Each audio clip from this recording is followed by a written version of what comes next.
Welcome back to The Explainer. Today, we're diving straight into something that affects literally all of us.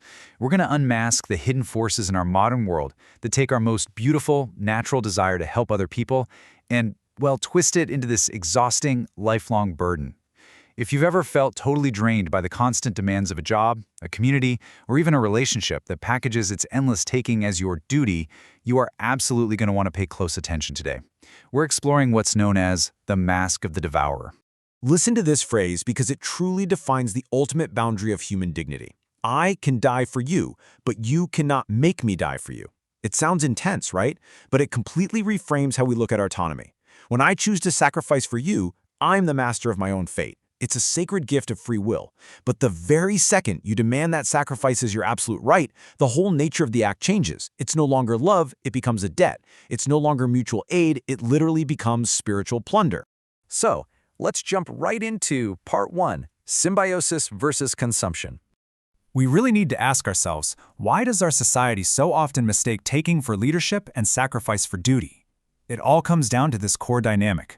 True mutual aid, the kind humanity has practiced for hundreds of thousands of years, is all about symbiosis. It's about growing together. But the essence of entitlement? That is purely about consumption. In the eyes of a devourer, other people aren't independent beings. No, they're just tools, resources to be used. Think about it. When someone tells you, hey, if you loved me, you'd do this, or as a good team player, you have to give up your weekend, they're actually acting as a predator. They're using your life energy to fill an inner void of their own, usually driven by this deep, narcissistic entitlement.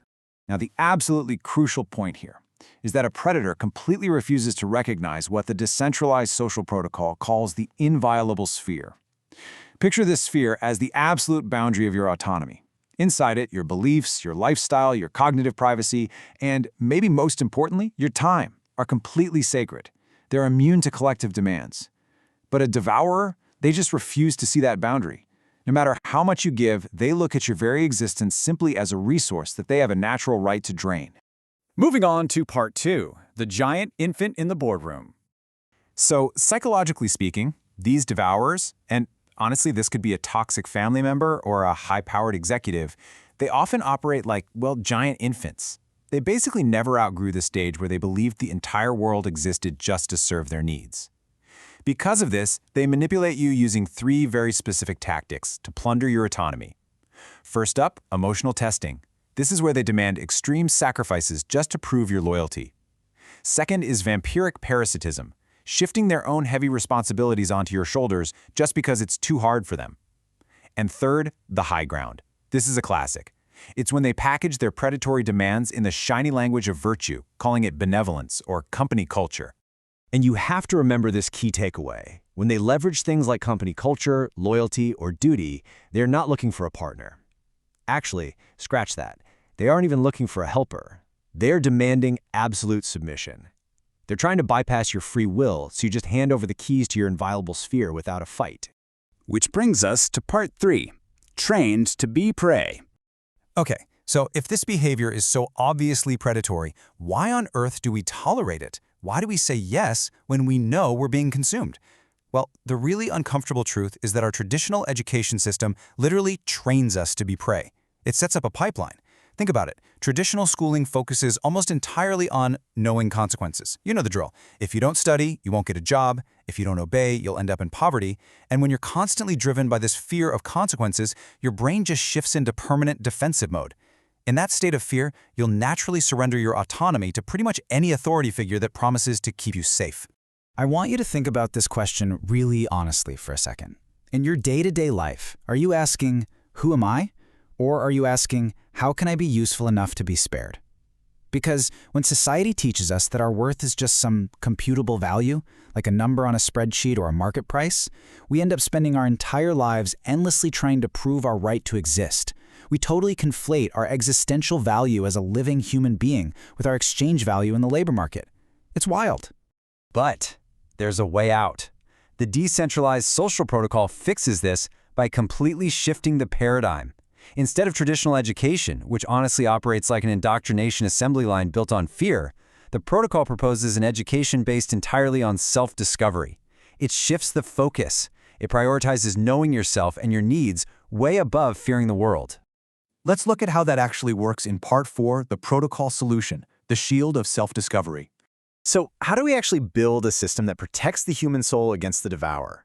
Well, the protocol provides three massive structural solutions. First is needs over fear, by helping people truly understand their own intrinsic needs for safety, for creation, for rest. We realize that helping others is a voluntary choice we make to maintain our shared environment. It's not a forced tribute to a master. Second is the isolation wall. And third is the right of refusal. Let's actually look a little closer at those last two, because they are absolute game changers. Just think about the sheer power of a universal survival baseline. By unconditionally guaranteeing your physical survival, your food, your housing, your healthcare, the protocol completely strips the predator of their very best weapon, the threat of starvation. Suddenly, your survival is no longer tied to a job title. This completely shatters that pipeline of prey we talked about, because you literally can no longer be coerced by the fear of poverty. You are protected by that isolation wall. And this perfectly sets up the third solution, time sovereignty. Look, time is the only resource we have that can never be recovered. In this new system, your unallocated time belongs strictly to you. Every public task, every job request is an invitation. It is never a summons.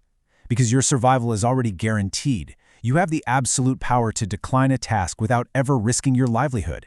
The system simply cannot assume you're always on standby. The contrast here is just staggering. Under traditional labor, your job is essentially your permanent identity, right? You're locked into this 40-hour, lifelong grind with forced availability. But under the protocol, the rule is humanity before profession. You're a free human being who voluntarily contributes your verified skills to a public pool to fulfill finite responsibility quotas. And the kicker?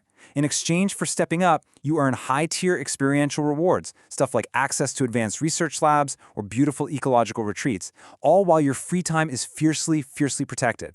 And that brings us to the outro, reclaiming your gift. It is past time to reclaim your stolen autonomy.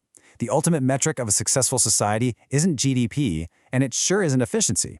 It's whether it can sustain civilization while guaranteeing that no individual's freedom or dignity is ever sacrificed to the machinery of the collective. So stop apologizing for having boundaries. Stop trying to prove you are useful just to justify your existence on this earth. Your existence has absolute, unconditioned value. Mutual aid is only beautiful when it's a gift. The very moment it is demanded, it becomes a theft. Always remember, society exists for the person, not the other way around.